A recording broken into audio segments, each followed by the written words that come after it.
Chapter 1 A Letter to God. In this time of technology, today I am going to discuss with you about a means of communication in written form, and that is letter. Do you know about letter?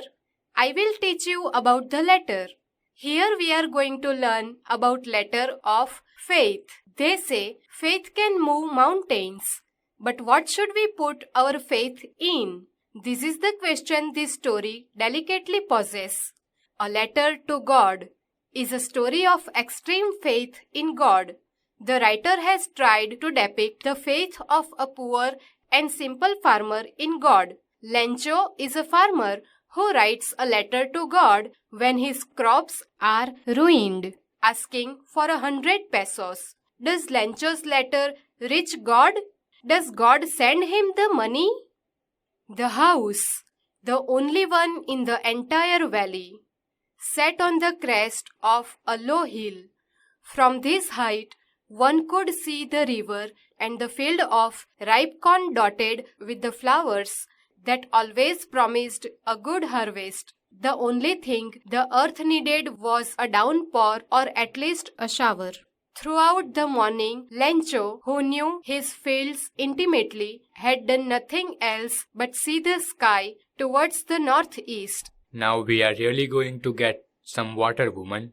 The woman, who was preparing supper, replied, "Yes, God willing."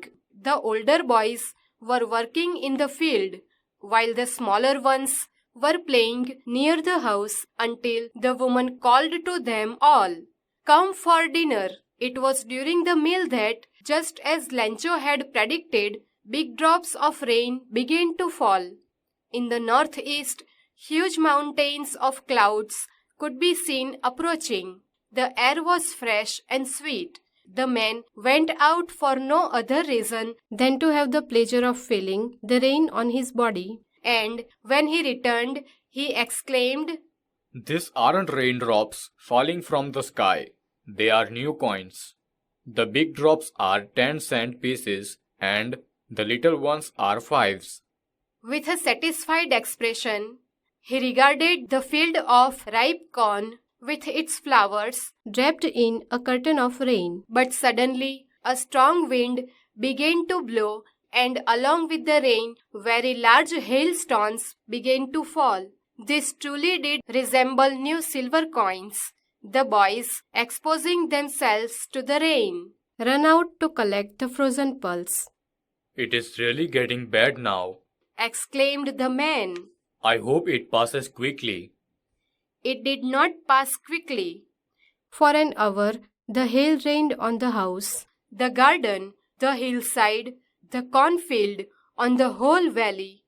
The field was white, as if covered with salt. Not a leaf remained on the trees. The corn was totally destroyed. The flowers were gone from the plants. Lencho's soul was filled with sadness. When the storm had passed, he stood in the middle of the field and said to his sons, "A plague of locusts would have left more than this. The hail has left nothing. This year we will have no corn." That night was a sorrowful one. "All our work for nothing. There is no one who can help us. We will all go hungry this year." But in the hearts of all who lived in that solitary house, in the middle of the valley, there was a single hope: help from God. Don't be so upset, even though this seems like a total loss. Remember, no one dies of hunger. That's what they say. No one dies of hunger. All through the night, Lencho thought only of his one hope, the help of God, whose eyes, as he had been instructed, see everything, even what is deep in one's conscience. Lencho was an ox of a man, working like an animal in the fields, but still he knew how to write. The following Sunday, at daybreak, he began to write a letter which he himself would carry to town and place in the mail. It was nothing less than a letter to God. God, He wrote, if you don't help me, my family and I will go hungry this year. I need 100 pesos in order to sow my field again. And to live until the crop comes. Because the hailstorm. He wrote to God on the envelope, put the letter inside, and still troubled, went to town. At the post office, he placed a stamp on the letter and dropped it into the mailbox. One of the employees, who was a postman and also helped at the post office, went to his boss, laughing heartily, and showed him the letter to God. Never in his career as a postman had he known that address. The postmaster, a fat, amiable fellow, also broke out laughing, but almost immediately he turned serious and tapping the letter on his desk, commented, What faith! I wish I had the faith of the man who wrote this letter, starting up a correspondence with God. So, in order not to shake the writer's faith in God, the postmaster came up with an idea, answer the letter. But when he opened it, it was evident that to answer it he needed something more than goodwill, ink and paper. But he stuck to his resolution. He asked for money from his employees. He himself gave part of his salary, and several friends of his were obliged to give something for an act of charity. It was impossible for him to gather the 100 pesos, so he was able to send the farmer only a little more than half. He put the money in an envelope addressed to Lencho, and with it a letter containing only a single word as a signature, God. The following Sunday, Lencho came a bit earlier than usual to ask if there was a letter for him. It was the postman himself who handed the letter to him, while the postmaster, experiencing the contentment of a man who has performed a good deed, looked on from his office. Lencho showed not the slightest surprise on seeing the money. Such was his confidence, but he became angry when he counted the money. God could not have made a mistake, nor could he have denied Lencho what he had requested. Immediately, Lencho went up to the window to ask for paper and ink. On the public writing table, he started to write with much wrinkling of his brow, caused by the effort he had to make to express his ideas. When he finished, he went to the window to buy a stamp which he licked and then affixed to the envelope with a blow of his fist. The moment the letter fell into the mailbox, the postmaster went to open it.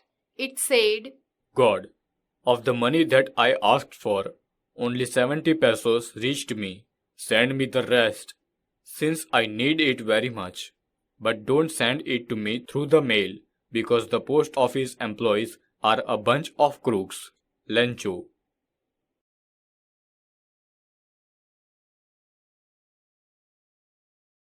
dust of snow. All around the world, people having strong belief about some numbers like 13, color like black, animal like cat, and bird like crow, that is superstition. In this poem, Black Crow shake off snow on poet, and these particles change poet's mood. This incident is question mark about our superstitious belief. The way a crow shook down on me the dust of snow from a hemlock tree has given my heart a change of mood and saved some part of a day I had rued. The poet is upset and sitting under the hemlock tree. Suddenly, a crow sitting on the tree shakes the tree, and the fine particles of snow from tree falls on the poet. The soft and cold touch of snow changes the poet's mood from sad to happy. He starts feeling soothed and refreshed. In this way, a simple moment proves to be very significant and saves rest of the day of poet from being wasted and held in regret. The black crow is commonly a symbol of death and fear. Since the crow is not associated with goodness, it is ironic that in this poem, it is doing a good deed by shaking off the snow. Fire and ice. Creation and destroy is like love and hate. These emotions create a way of life on earth.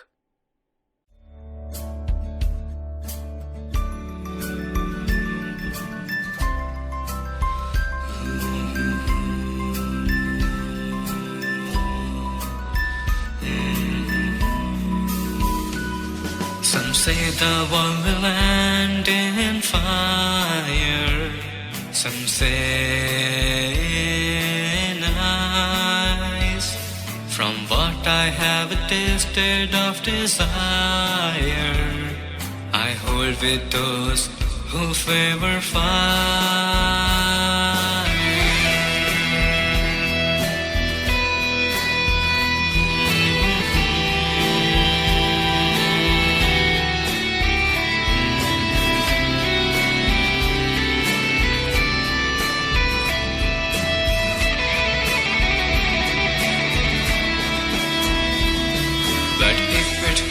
Perish twice, I think I know enough of it to say that for distraction eyes is also great and would suffice.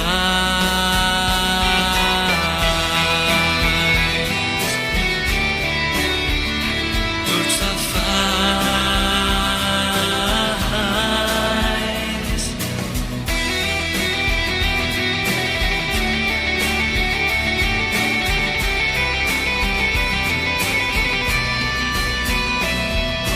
Say the world will end in fire. Some say in ice. From what I have tasted of desire, I hold with those who favor fire.